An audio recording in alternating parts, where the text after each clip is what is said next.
It's another wacky episode of the Crypto Radar podcast, and Vegas, Darren, and myself are joined. There's an unusual corner in crypto blockchain world. They don't speak Japanese. They dig on vaporware art.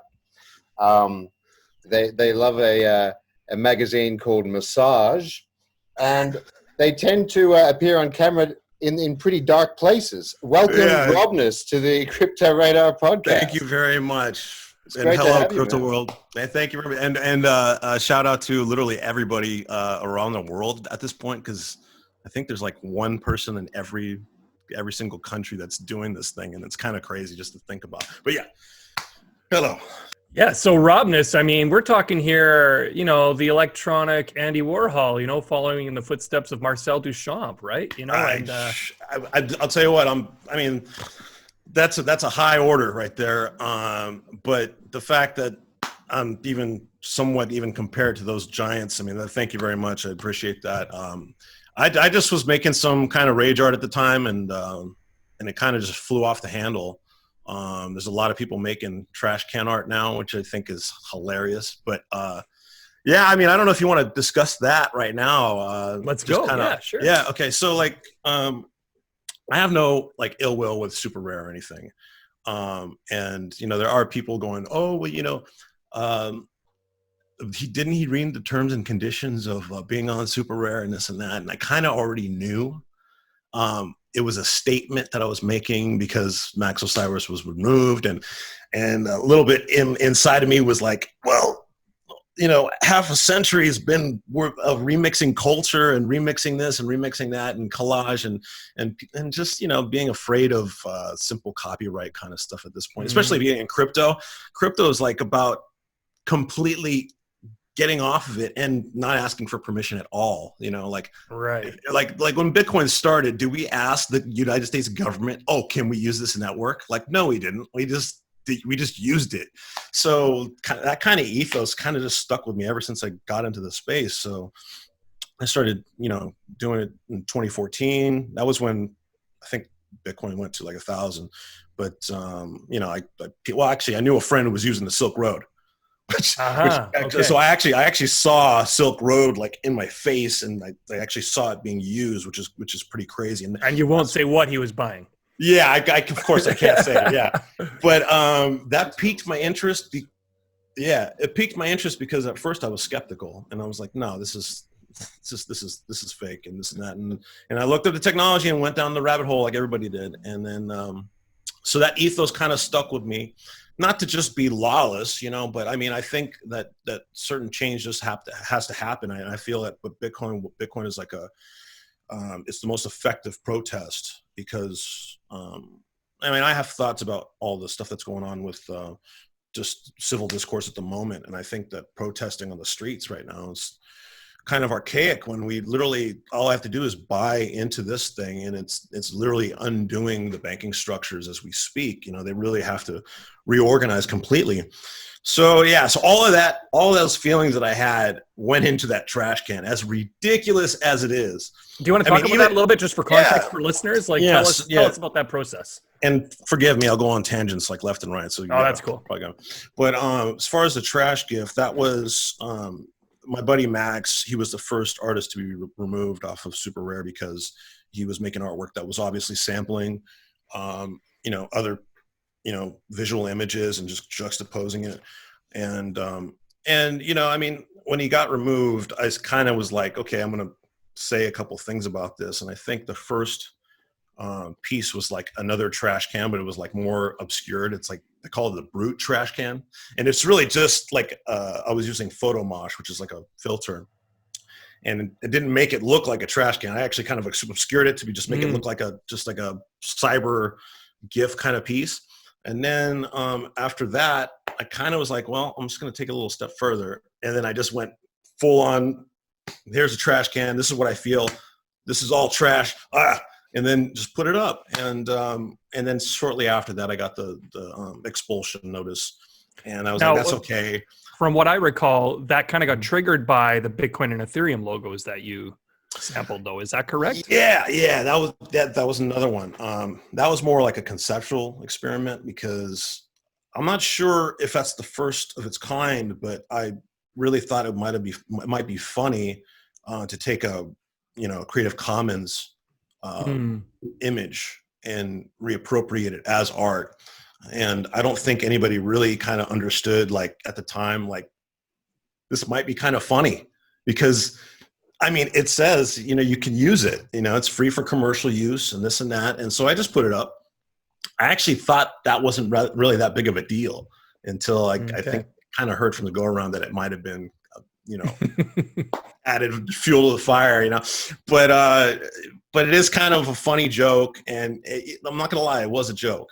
I mean, I knew going in that putting the Bitcoin and Ethereum logos were kind of a joke, but in hindsight, if you really think about it, I mean, using a Creative Commons,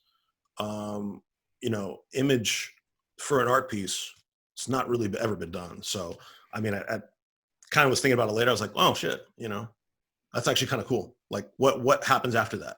So because it was Creative Commons, in a sense, you might say, well, what's the big deal then? Like, right. I mean, it's technically, it's even better than sampling or doing collage work, because you don't know, actually the collage piece that you're taking might actually be super, or the artist that might be behind that might be, lawyered up, so to speak, like, you don't know. I mean, until your piece gets some notoriety or something like that. But with that, it's kind of more direct in saying that you can use it for anything.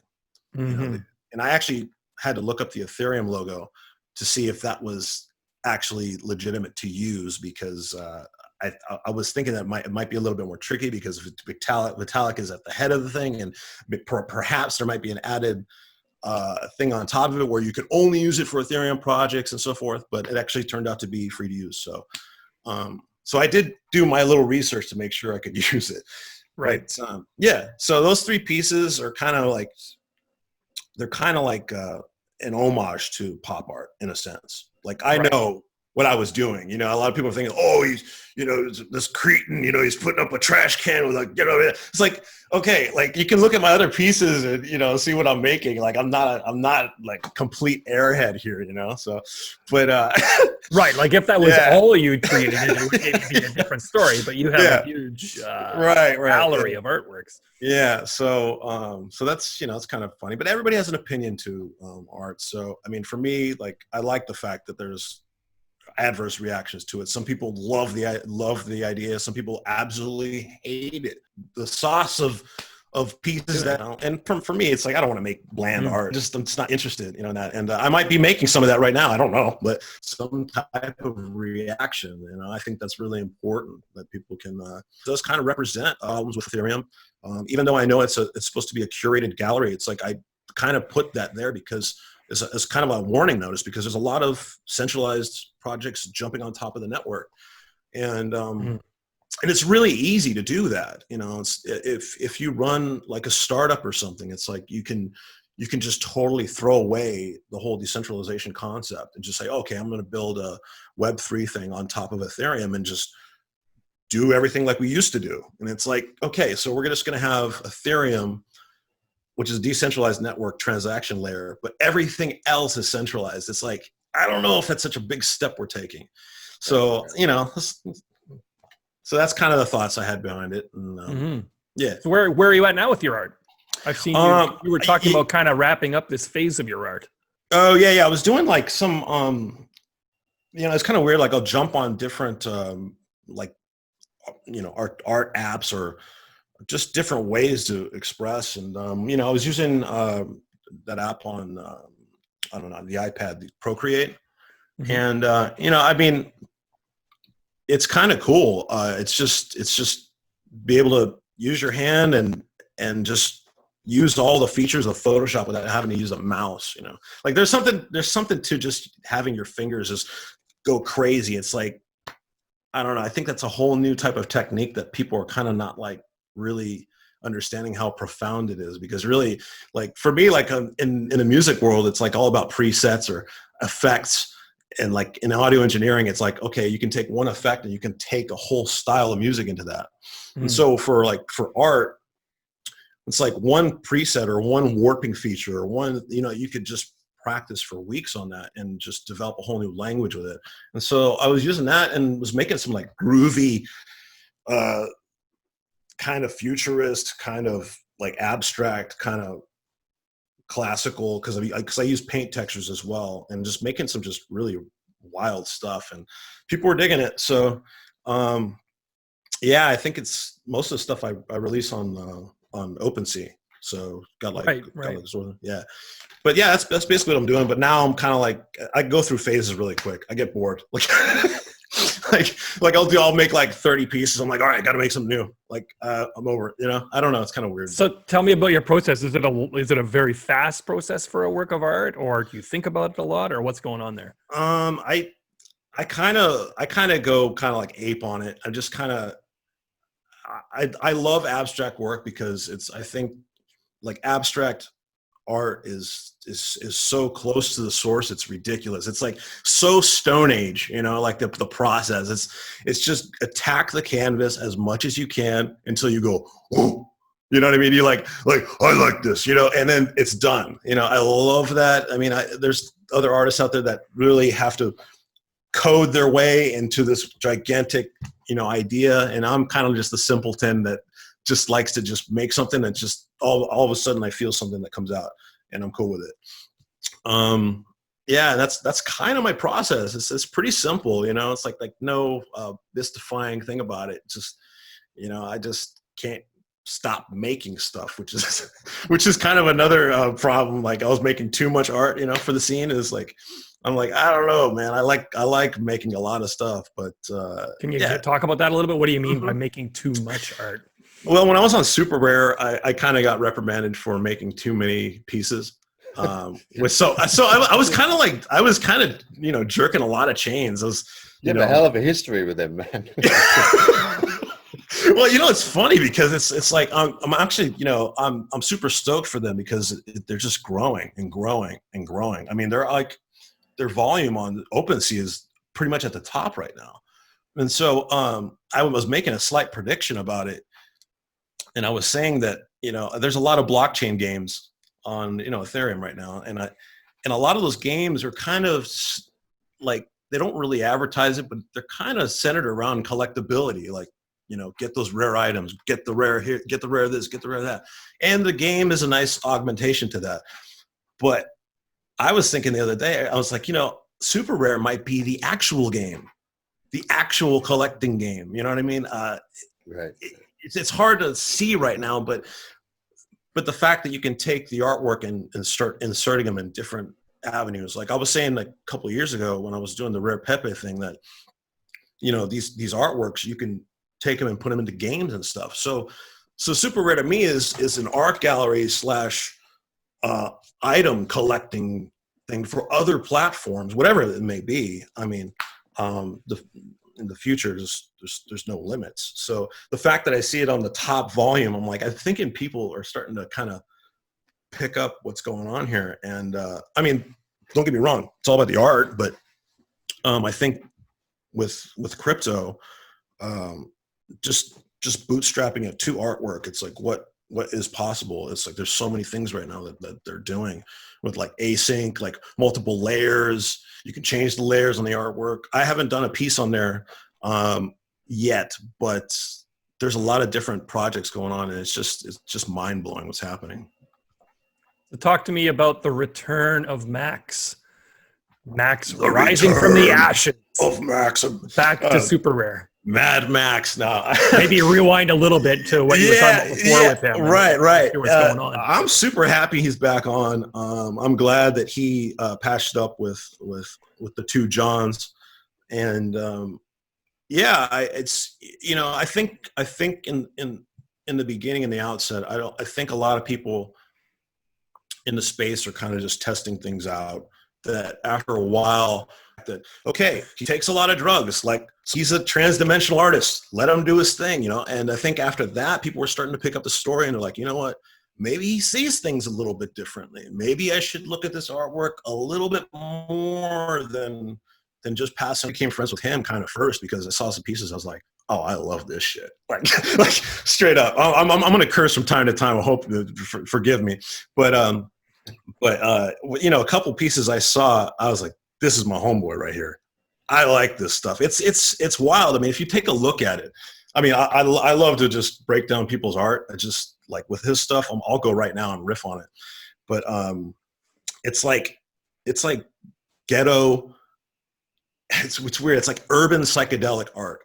That's all I can really say. And he has this way where you can tap into current pop events or certain type of visual imagery, and then mix it with like classical imagery. Like he'll take like art from the Renaissance and just smash them together, and it's just what comes out is I love it. And so when he got back, I was like, okay, everything's kind of understood. People went from Max is crazy. He says crazy things on Twitter. How can he do this? And then they're like, well, maybe that's just his personality, and maybe that's the sauce that goes into the artwork. Maybe I just have to put up with it, or not put up with it, but Max knows what I mean. And shout out to Max. Love you, bro. But I think a lot of collectors are starting to understand. It's like, okay, we got to understand that the artwork is a representation of the individual, and the individual, although some parts I might not agree with, that is what I kind of have to deal with to see that come to fruition. And so that's pretty much it on that end. But as far as how did this go with patching things up? I mean, I don't know what you can say about it, but I read a little bit about him saying that they basically had a dialogue, in private, and kind of work things out. I mean, I don't know what you're free to say about that, but can you share a little bit about that? Yeah, I mean, it's mostly on Max's part, but he spoke to me. He spoke to me, and he said he talked to one of the Johns, or actually, I think they had a conference call or something. He told me, and then they said that they patched it up. And I mean, I'm not going to lie. There's a difference in communication between over the phone and then on Twitter. It's two different worlds. Yeah. Like I feel like Twitter, you can say whatever you want, unless it's against what Jack has to say. The almighty Jack. but you'll get shadow banned for some reason. It's like, what happened? What did I do? But I think those social media, even doing webcam stuff like this, being on the phone, there's different types of communication. And I think they just heard Max over the phone, like, okay, actually we kind of like this dude, and vice versa. And then they patched it up, and then he's back on. So. Yeah, that's great. Where do you stand in that whole mix? I haven't been approached yet by Super Rare, and I mean, if it's the ball's in their court. If they want to do it, that's fine. If not, no big deal. I was telling Max yesterday, he's like, oh man, are you going to get back on? I'm like, well, actually, to be honest, I kind of like being on the outskirts, because I have to work my ass like a lot harder to it's like Super Rare is, doing really well. And I'll tell you what, you go in there's certain collectors that only buy from Super Rare. So, I mean, I understand, because half the time they're buying art as an investment, and they want to make sure that they can get a return on it. I get that part of the art market. Like the art market and the art world I think are two totally different universes. I think if you combine the two, you're destined for failure at this point, because collectors like to buy stuff to flip. That's a secret. You know what I mean? It's like, I buy artwork as well. And there's a part of me that, I buy art pieces. I'm like, I think this might be a notable piece in the future, So I understand their viewpoints on certain things and why they don't venture outside to buy artwork from different platforms. But I got this other weird belief that I think the artist is really what matters. It doesn't really matter what platform they're on. I mean, who knows? Like one of Max's pieces could be notable, the ones that he made on Rarible, or even Known Origin or something else. It just depends on what happens in the future, or what gets written up, or what magazine puts a certain piece on their cover. You know what I mean? So so it's kind of weird. It's like some of the collectors just stay on Super Rare, and I get that, but I feel like being outside, it's like I just got to really, really work harder to make pieces that people can resonate with, can react to, or I don't know, share around, because it's really my impression is it was always a good experience. So like, I never saw any ill will coming from you towards Super Rare, or vice versa. No, I just was talking smack, like talking some smack on Twitter. That's about it, and right. Right. You know, and they understand that. I really think that those guys kind of really get what's going on, and it's a little bit of drama, but in the end, it really kind of builds Super Rare even further. I think, you know, sure, it brought a lot of recognition to the platform. Right. Yeah. I mean, to be honest, I mean, your article is a bang up job. Thank you so much for that. By the way, thank you. And I'm glad you came in and kind of stuck up for some of us that really because at the time we were kind of peeved, and you know, when it was nice being on Super Rare, you know, it's like there's some people that are really throwing down some change to buy some artwork on there. It's like, holy crap. But then when you get let go, it's like, okay, I'm like that guy from Judge Dredd who gets banished, you know, into the desert wastelands. It's like, okay, all right, how am I going to keep making pieces and generating some income here? And then through that, I kind of figured out a couple ways to do it. So now it's like, right. Don't get me wrong. Was there a bit of a panic there when that first dawned on you that you were excommunicated, so to speak? Yeah, because it's like, I mean, not panic, but it was like, you know, I mean, you get let off, and I was wondering if some of the collectors would be, you know, siding with the platform and going, oh, you know, fuck this guy, you know, he's just a bad guy, you know, you know, and perhaps that would reflect in their buying positions and so forth. And turns out that wasn't the case, which is good. A lot of the artists or a lot of the collectors were kind of sympathetic and were actually still buying pieces, which is cool. And then maybe like a couple weeks after, it turned out all right. You know, I actually started using Rarible a lot more and kind of started making jokes that it was the future, like, Japanese swap meet of NFTs, you know, because it really kind of is. And like, if you go to that site, it's kind of like free for all. Like, there's some people making like voxel model cars, and they're just filtering their NFTs through there to try to sell them, and it's just a grab bag of stuff. But Max and I, and even Osinachi, who's the Nigerian artist, you know, we're doing pretty well on there. Like, I sold about probably 30th of pieces so far. Yeah, and it's just a good platform to use. I like their user interface. So yeah, just, you know, just trying to make my way around it. Yeah. So what do you, I mean, your stuff, you're mentioning it being NFTs pretty much running fully on Ethereum. And lately there's been a bit of a story with Ethereum that, you know, there's traffic issues, congestion issues, gas fees, etc. You ever thought about other platforms, other protocols? Yeah, I've put some stuff out on, what was it, EOS? You know, they have Pixios, and it's nice. It's just, I don't know. There's not enough collectors on there. So I have about, like, I think 7 or 8 pieces on their platform, and I've used it. I still, to be honest, I'm still kind of messing around with their transaction system. Like, I got a bunch of EOS on my phone, and honestly, I was trying to send some out like yesterday, and they're like, "Oh, you don't have enough CPU on your wallet." I haven't. I gotta get that handled. To be honest, like, I'm a noob in the EOS platform, so I'm like, CPU. All right, let me stake some to get some CPU. Okay, but I mean, the platform's cool. You know, I mean, the EOS platform it was fun to use. The transactions are quick. And as far as NFT platforms, I think that one, I'm not sure if Tron has anything. Do you know if Tron has like art galleries or any of that stuff? That's a good question. I'm kind of more of a Ravencoin fan myself. I was just talking to Crypto Wendy O about that, and they have very deep tokenization. So that's one that I think is pretty cool. Nice.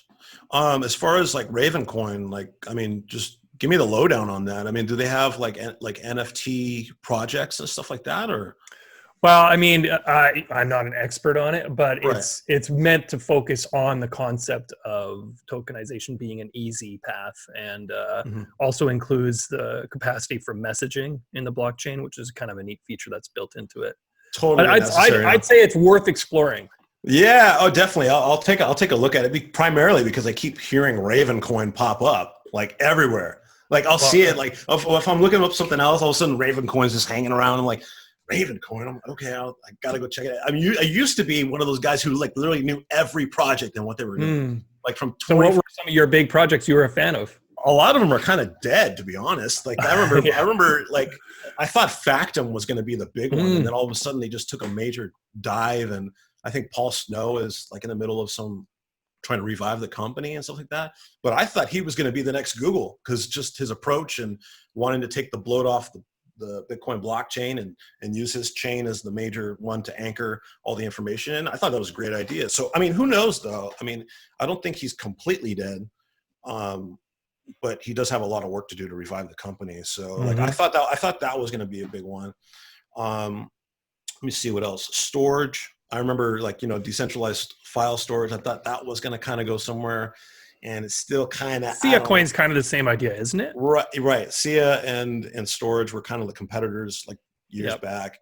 And a lot of these projects are kind of just like coasting, I don't know. I mean, it's kind of weird. And so I think we might be going through like one of those .com busts, Totally. .com. Yeah, it's. I think we're there now. We're starting to see a lot of projects not sprouting like we thought they would, and who knows? I mean, maybe they'll just get all bootstrapped to Ethereum. I don't. You know what I mean? Ethereum's doing quite well, but their fee problem is pretty big. What do you think of this big switch over to staking with Ethereum? I mean, I'm always a proof of work guy. Like, I thought proof of stake was kind of cool in the beginning, but I'm not sure. Whenever you inflate the coin supply, I kind of just, you know what I mean? I kind of just step back a little bit.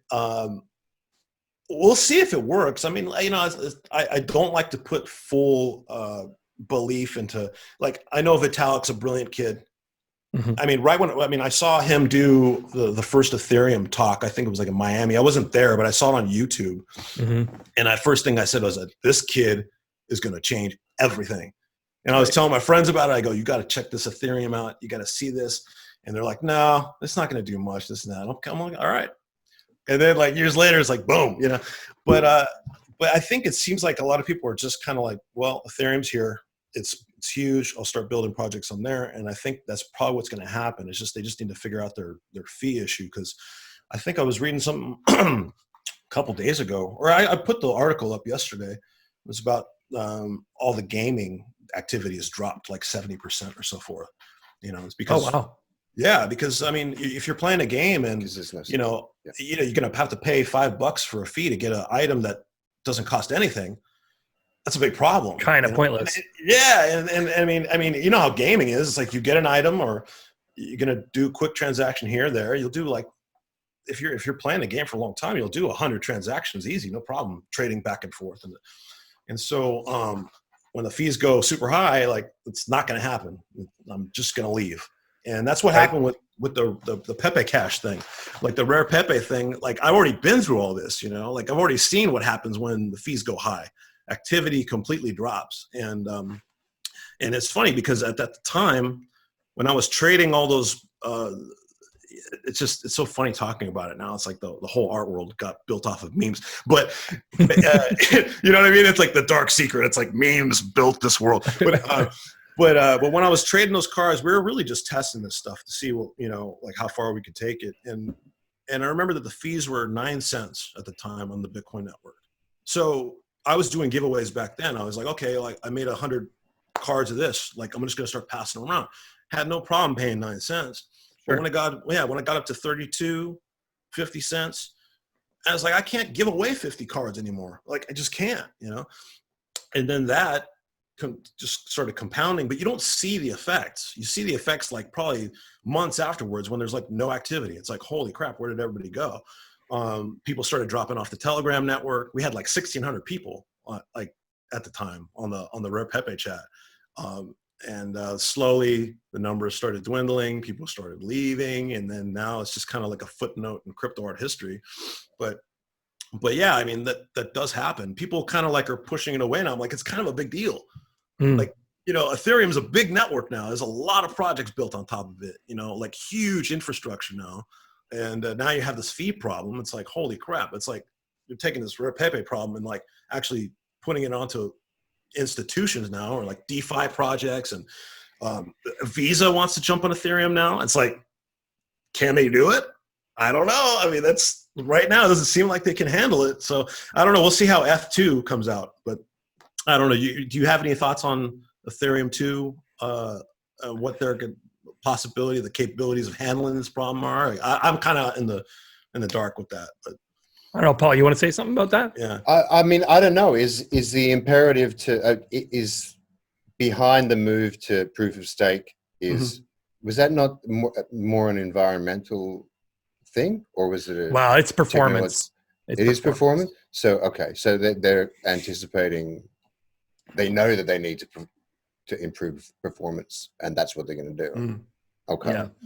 So with the proof of stake, then they're going to be able to handle like tons of transactions then. Much more than they can via proof of work with their structure. With their structure. I mean, there are other proof of work protocols that have a higher potential capacity, Ravencoin being one of them. Digibyte's another example. Yeah. Right. But those are, they don't have the same prominence, of course. Right. I sound like I'm trying to shill Ravencoin. You are. You're totally trying. You've become the... Buy Ravencoin. Buy. HODL. I really am. Vegas Darren is the Justin Sun to Ravencoin of what Justin Sun is to Tron. It's crazy. This talk has been brought to you by Ravencoin. I just want to win financial advice.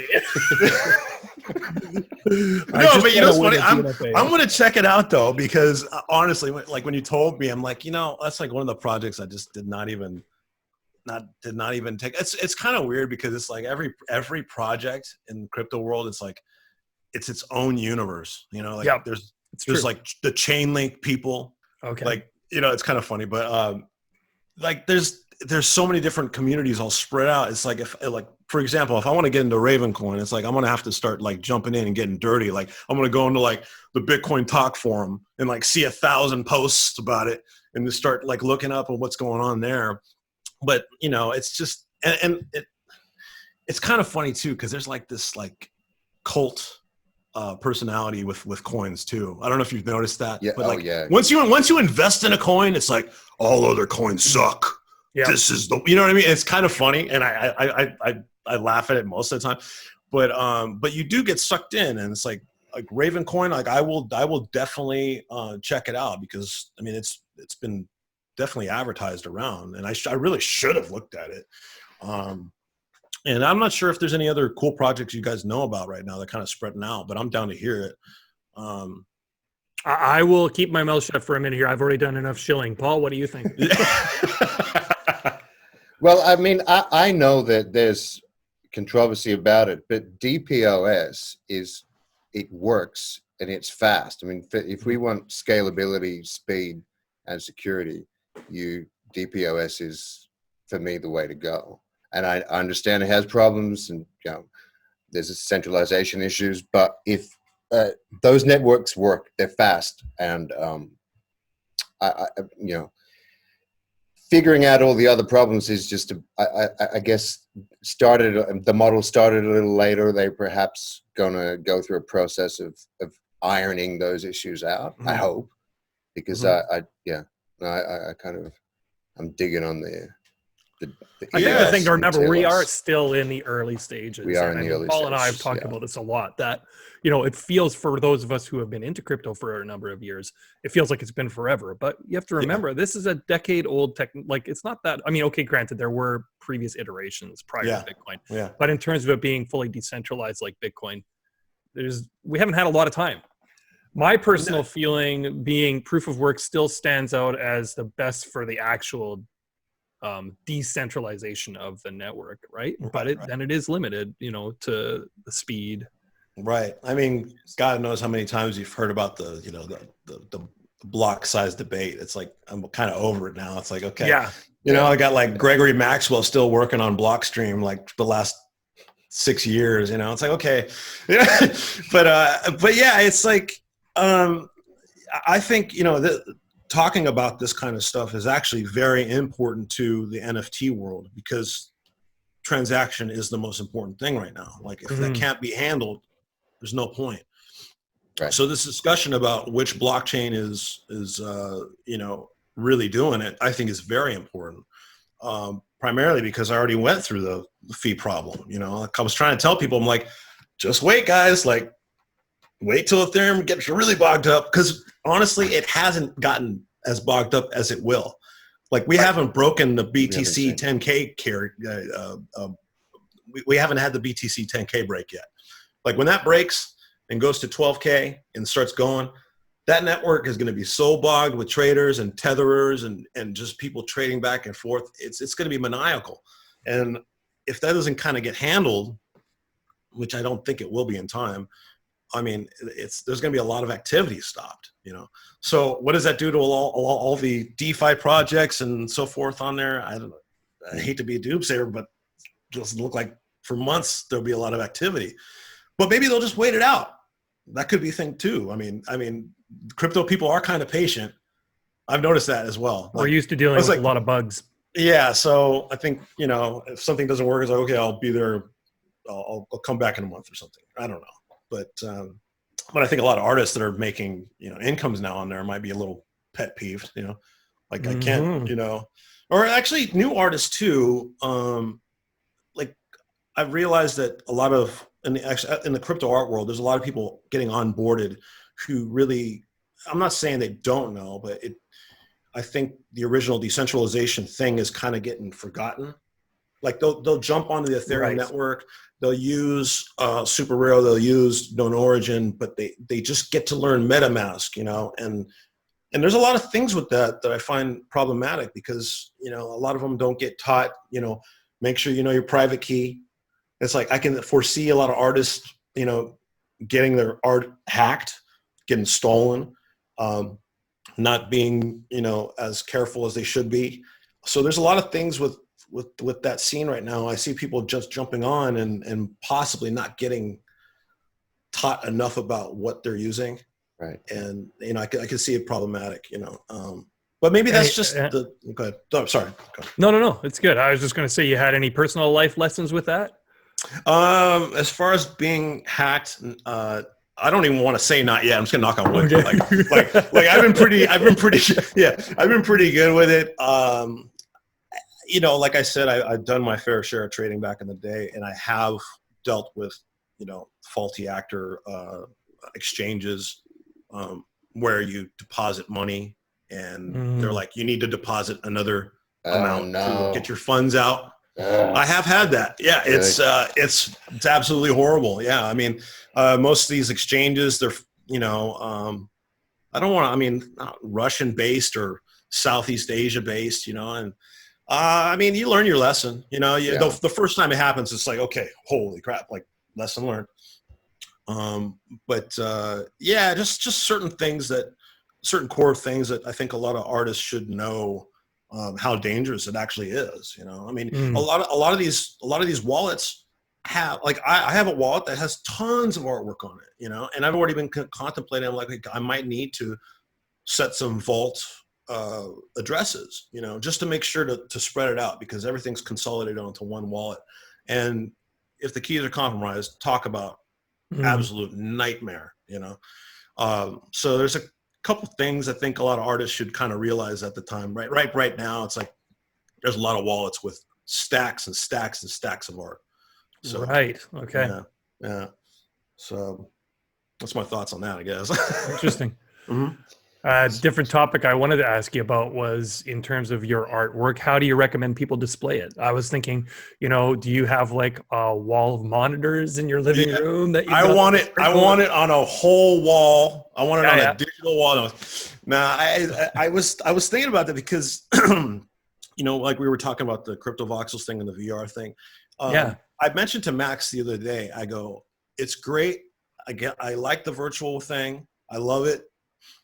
But it'd be cool if it can do a boomerang effect and all the work that is done in the virtual world can bleed out back into the physical reality. That's you know what I mean? Like, instead of trying to make all the dreams in there, let's see if we can extract some of those ideas and actually put it in the physical realm, you know? And so, I mean, you know, it's like the Bitcoin network was made to be used here now, you know? Like, it'd be nice to see what we could do with digital art pieces in the physical areas, you know, installations and so forth, and really just flip things out. I mean, it's kind of funny with crypto voxels or any of the VR worlds. It's like they get a free reign to develop structures how they see fit, make it as wacky as they want. And what does that do when it bleeds back out? Like, maybe we should make a physical building that looks like this. Maybe we should make like the Museum of Crypto Art look like this in real life. They might have enough money to do it in the future. Who knows, you know? So there's a couple like ideas I've been kind of floating around. Like, I kind of want to keep even time. I don't want to spend all the time in the virtual world, you know, just not, it's not, I'm not gonna lie. It's not my thing. You know, like, I do it. I love it. I'm part cyberpunk myself. Like, I love virtual shit. I love the, you know, ever since Lawnmower Man kind of stuff. It's like, I love that. But, you know, we really do need to, I think, just start thinking of ideas in like molding physical reality. That's what I want to do. Like, I want stuff to change in real life. That'd be awesome. You know, that would be really representation, or like, it would really represent what crypto is about. So yeah, that's cool. What I think about that. Awesome. Cool, man. Yeah. So your connection now with the blockchain world is very much an artistic one, but it didn't begin that way. Am I right? You were a trader, an active trader back in 2014. Did you? Yeah. I was trading in my my rehearsal band space when I had free time. Like, okay. Yeah, I literally, like, my trading area was like my laptop in the corner and just stacks of Marshall amps and music crap everywhere. I just did it on the side, you know. I was really fascinated with the technology, and I'm not gonna lie, I wanted to come up, you know. Sure. Must have been a lot. Cowboy times back then. Must have been crazy. Oh man, like late 2013, 2014, like, they got pictures of CoinMarketCap. They actually kept all the pictures per year. And if you go to like the very first, if you go to they have the original picture that's like only 10 coins. Yeah. Like then 2014, there's only 10 altcoins, and then all of a sudden just, yeah. But yeah, I mean, back then, BTC was so like kind of illiquid that, I mean, it was just, there was some days that were just maniacal. Like, I mean, I came up like 140 BTC at the time, you know, like, I had quite a bit and traded like an idiot, and I lost a lot of money, you know. Bought some pizza? Yeah, lots of pizza gone. Didn't even get to eat it. Yeah. But I mean, just like certain days you could come up like 10 times, 20 times your stack. And it's like, this is crazy, you know? And yes. And okay. You know, they talk about pumps and this and that. The pumps back then, it was like one person could say something, and all of a sudden you go to the exchange and it's like 500% increase. It's like, what? Don't jump it in.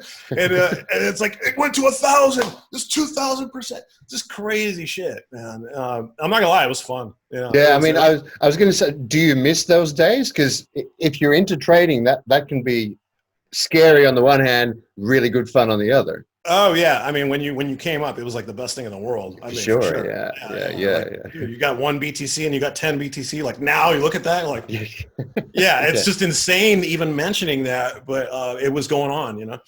And yeah, it's just the exchanges were Wild West too. That's one thing I remember. Like, the guys running them, I mean, you know, they built some pretty good platforms, but I mean, it's just, I think at the time it was a lot of techies who did not really know about the trading world and just normal trading. You know, I think they were just all kind of new to it, and their trading style was just like so novice. It was just, you know, I just heard something, I'm buying. You know, there's no secure or forethought to it, and they just went. And over time, I noticed that they're getting a little bit more careful, and I started noticing the percentages starting to drop like per year. And now it's like, it's kind of just like normal.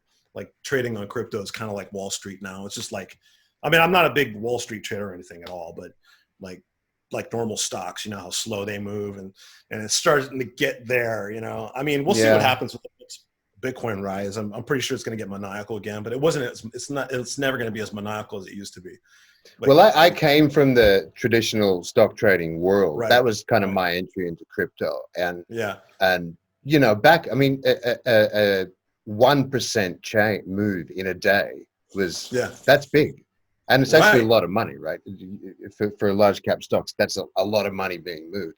So you get a 1% movement in a day. That's a large, significant movement. In crypto, that's the, I mean, 3% is now. Yeah, exactly. For me, it's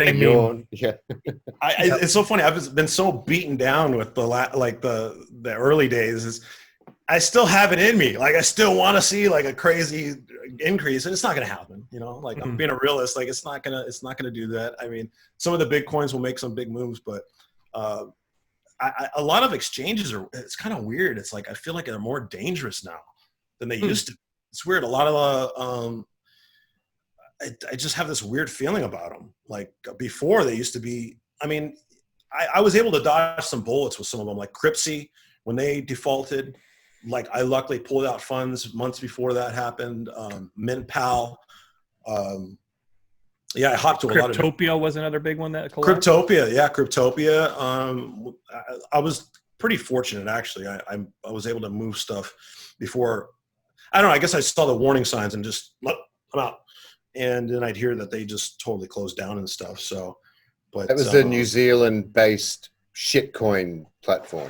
Yeah. It was definitely the shitcoin mill emporium. That's what I called it. Yeah, I mean, there was a couple of shitcoins I bought that were there. I'm like, come on. I'm not gonna lie. I have no shame in admitting that I acted like a damn fool, a damn gambler on the stuff, and I still have that little bit in me that's like, that kind of wishes that would come back. But Ravencoin. Yeah, Ravencoin. Buy Ravencoin. What is it? RVC? What's the RVN? RVN. Okay. Yeah. What RVN. What do you mean when you say things are more dangerous now in a way? Yeah, it's just I just like there's so many exchanges on the fringe right now. It's like there's so many of them now that I just am more hesitant now to even give them my ID or to even I don't know. Maybe I just got jaded because I got so burned in the past. I don't know. It could be that too.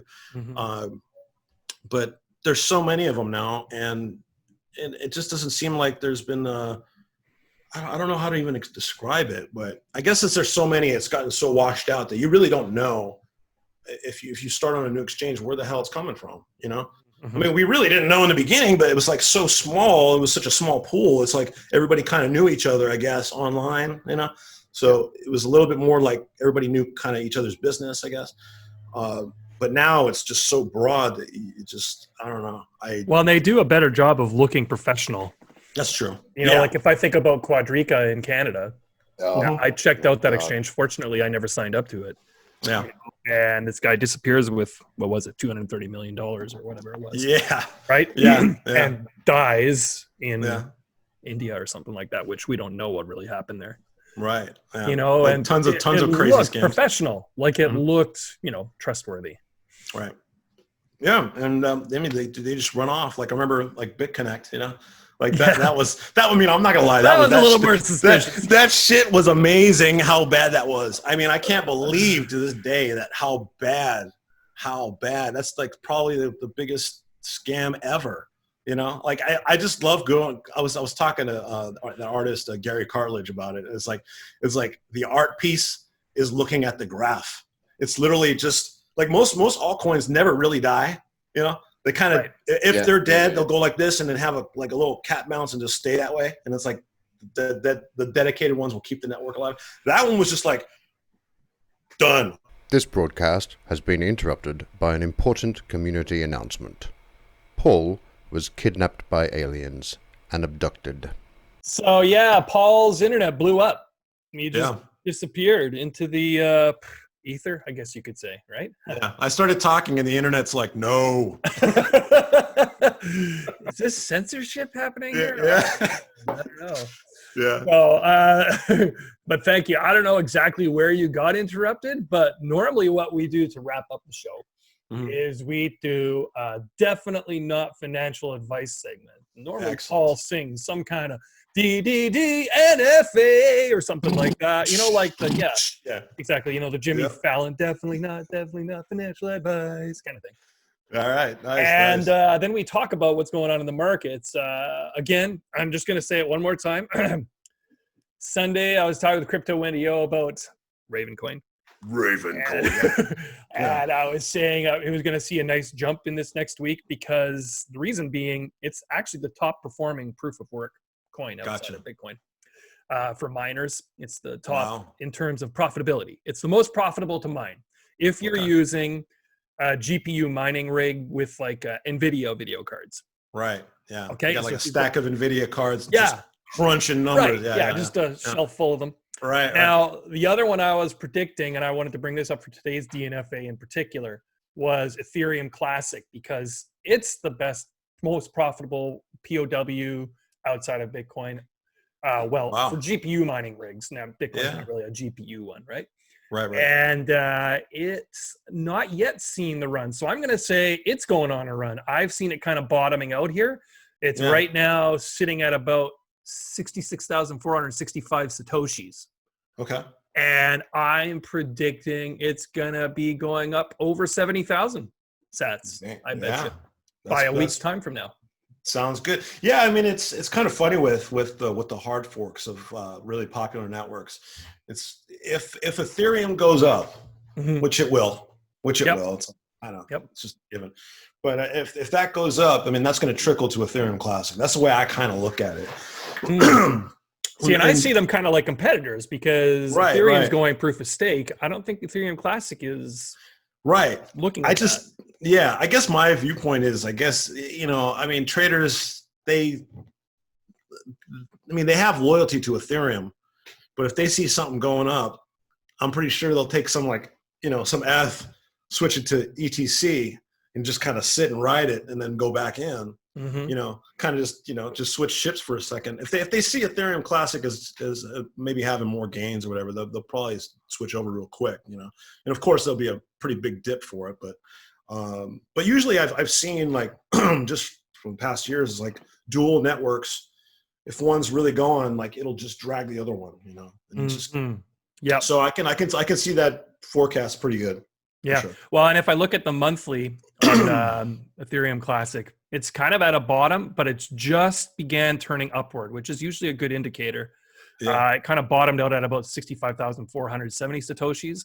A recent top at the end of May was 76,000 Satoshis. Okay. So I could see it approaching that again. Yeah. Waving back up to that. Yeah, I could see that too. Definitely. I mean, I think a lot of coins right now are kind of at the base level too. Like a lot of because Bitcoin has been moving so crazy. I mean, everyone's so tired of the 9,000 spot. I mean, everyone is. I don't care what anybody's saying right now. They're not excited the fact that it's hit 10K and dropped. But isn't it funny? It was how long ago that we were all tired of the 6,000 spot? It's 6,000 for months, and we were like, come on, do something. And now we're complaining that it's at 9,000. I know, we'll probably be complaining till the end of time for sure.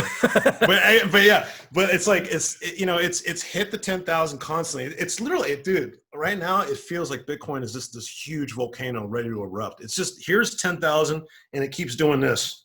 It's just doing that, and then soon it's just gonna blow open, and it's just going to be insane. I think the next rise up is going to. I'm predicting the next rise up is going to be the one. It's going to be. You think? It's going to be like the most insane, probably world-changing event. Probably that's what I think. I think the whole financial world will finally shift, because, I got this weird thing where every rise has had different industries come in. Like the first time it hit 1,000 was when Silicon Valley jumped in. Right. Like, wait, that's when all the techies were like, Bitcoin? Why don't I know about this? Okay, let me invest, And so that was the first one. Second one was, the major one was the 18,000. And I think that's when Wall Street finally came in. Right. Wall Street finally realized, we need to get on this, like, before we start becoming, dinosaurs here. And so, and I could see the market completely change after that. Yes. And I think this one is going to be when governments jump in, and governments have to buy reserve currencies, and every single government on the planet is going to be like, we need some Bitcoin just in case, Yeah. And I think that's going to be the big moves, or the big moves that'll be taking place. But that's just my personal view on it. But yeah. Well, it's kind of like, I forget the name of the guy who was saying it. It's schmuck insurance. It's something that it's coming to a point now where it's almost irresponsible not to have some. Right. Yeah. Right. Whereas it used to be, what, you buying Bitcoin? What are you, nuts? Right. Yeah. And now it's like, you mean you don't have any exposure to Bitcoin? Are you sure that's the wise choice there? Right. Yeah. And it's funny too. Yeah. And I think the public consciousness now, it's pretty ingrained now, because I mean, I did, like background, work in acting and stuff like that. And there's certain TV shows now that just, they bring up Bitcoin like it's not even like they got to explain it anymore. Like I've noticed TV shows are just like, oh, we use cryptocurrency to funnel our drugs now, or to do our drug transactions, like all the cartel shows or anything that has to do with, any type of currency thing. Now they just say cryptocurrency. They don't say well, because Bitcoin's really quite terrible for that. Yeah, right. Yeah. Right. Yeah, definitely. Yeah. Actually, there was one show I saw. I was kind of just, it piqued my interest a little bit because the guy who's supposed to funnel the money, he goes, which cryptocurrency do you want to use? And he brings up Monero. And I was like, oh, wow, they did their research. They said Monero, but they said some made up coin on the show, which I thought, I was like, I gotta get it. But who knows? It might turn into a shit coin later. Who knows? But yeah, if it isn't already.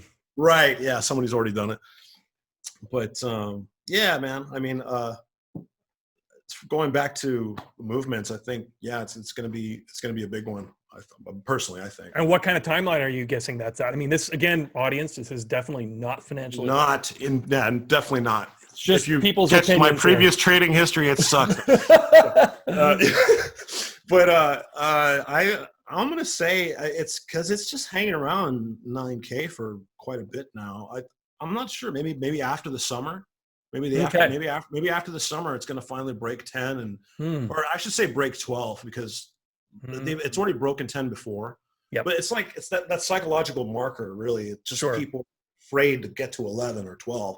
Yeah, but I think when it gets to 12, the engines start cranking, and then I think it's just going to go overdrive and pound. Yep. No problem. Well, and my theory with that wall is you've got a lot of people, like, you remember that Plus token scam? I don't know if you remember that. I don't remember that. Well, you got some Ponzi's and stuff that they're basically sitting on Bitcoin. All right. Mm-hmm. And every time it gets to 10K, you get some whale dumping Bitcoin.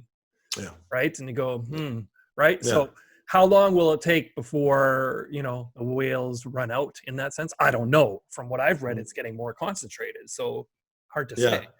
Yeah. I think it'll stop once they realize they can't make any gains. Like if for example, if a whale drops a shit ton of Bitcoin at 10K, and the market reacts and buys up really quick, his short's gone, so. Well, he starts to realize, okay, maybe I need to start dumping at 11K or 12K or whatever, right? Right. And so, and I think his battle's lost, and then it just the force just pushes it through. But it seems like right now that people are making some pretty good gains because it seems like the drops are where they want it, but I think like, maybe the next go around, if it drops and it only goes to 9,600 or 9,007, I don't think that's going to be enough for them to like be happy about it. So I think they might just quit and just, all right, time to hodl again. And then next thing the whales will just stop. And the next thing it's just buying frenzy. So that's what I kind of assume is going to happen. I kind of feel like we're due for another pullback. Honestly, I don't like to say that, but I do feel like we are. Yeah. But it'll be like a spring coiling and just. I can feel it, man. I know it's just ready to snap. And so, how many months it'll take is really, or I don't want to say a year because I really think a year. I think, I think honestly, maybe 4 months. We got 4 months left. We'll see.